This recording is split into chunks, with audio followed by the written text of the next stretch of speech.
कपड़े धोने वाली बहू। शादी के पहले से ही विभा को कपड़े धोने का बड़ा शौक था। कभी नल के नीचे तो कभी तालाब के पास। अरे मेरी नीली वाली लुंगी नहीं दिख रही है। विभा की अम्मा, कहाँ रखी है लुंगी? अरे वो तो विभा ने परसों ही धोकर रखी थी आपकी अलमारी में, देखो वहीं होगी। वो ना मैंने आज धो दी, मुझे लगा कि गंदी हो गई होगी। अरे कैसे गंदी हो गई थी? उसे तो मैंने पहना भी नहीं। हे भगवान, इस लड़की के कपड़े धोने की आदत से परेशान हो गया हूँ मैं। जितना तो घर में राशन नहीं आता, उससे कहीं ज्यादा डिटर्जेंट पाउडर का खर्चा है। इसकी शादी करवा दो, शादी। जाए अपने घर में ही करे काम, फिर चाहे घर के कपड़े धोने हो या पूरे गांव के। हाँ ठीक बोल रही हो, देखता हूँ मैं कोई लड़का। वो दिन भी आ जाता है जब विभा को देखने लड़के वाले आ जाते हैं। लड़की मुझे अच्छी लगी। होने वाली सास कहती है, बेटी अगर कुछ पूछना है तो पूछ लो।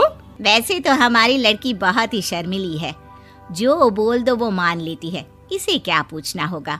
अरे कैसी बात कर रही हो माँ, मुझे इन लोगों के घर रहना है, सवाल तो कई है। हाँ हाँ बेटा, पूछ लो ना, क्या पूछना है। आप लोगों के घर कपड़े कौन धोता है? सास का मुंह बन जाता है। देखो, अगर तुम ये कहना चाहती हो कि तुम्हें कपड़े धोने नहीं आते तो सुन लो, कपड़े मैं ही धोती हूँ, लेकिन तुम्हारे आ जाने के बाद मैं रुमाल तक नहीं धोऊंगी। अरे चुप रहना भाग्यवान, बहू बेचारी घर आई नहीं, उसे डराना शुरू कर दिया।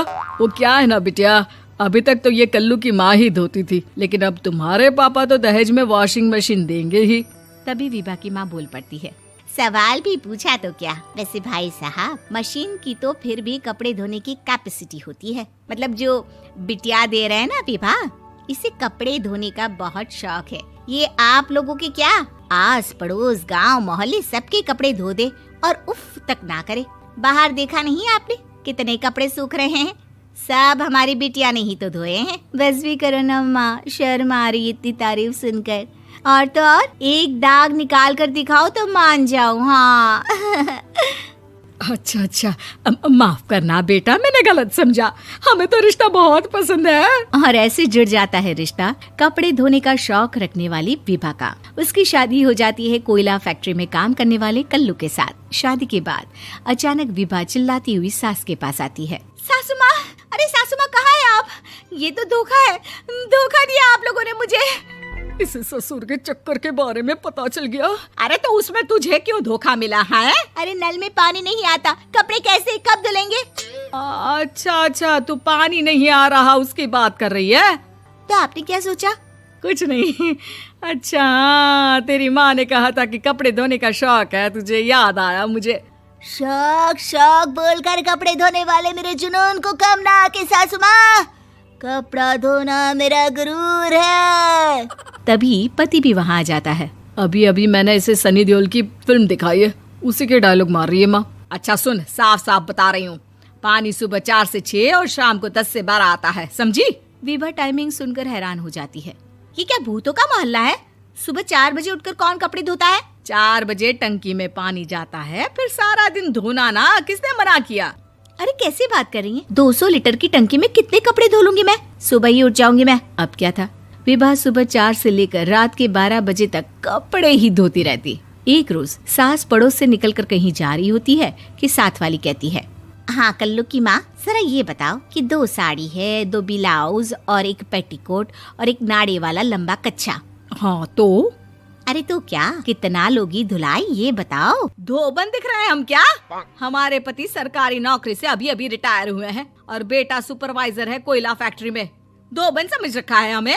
हाय रे कल्लू की अम्मा, माफ कर दो, वो तो मोहल्ले में यही सब बता रहे थे कि तुमने बहू को कपड़ा धुलवाने के काम में लगा दिया है। सास को पड़ोसन की बात सुनकर गुस्सा आ जाता है। वो घर पहुंचती है जहां घर के बाहर ही इतने सारे कपड़े सूख रहे होते हैं जितने कि किसी धोबन के घर पर। अरे ओ कल्लू की दुल्हन, बाहर निकल।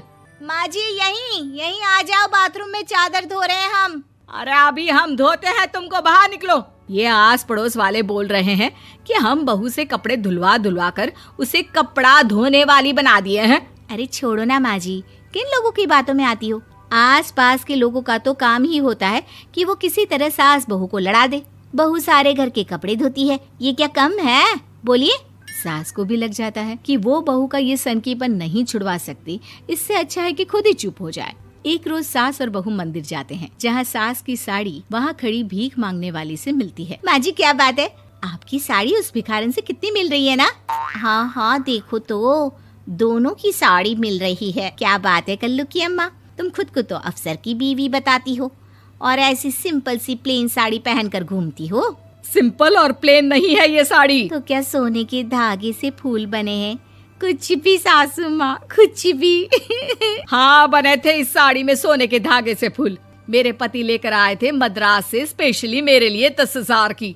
ताहे भाई साहब इस भिखारन के लिए भी सेम टू सेम साड़ी लेकर आए होंगे 10,000 की।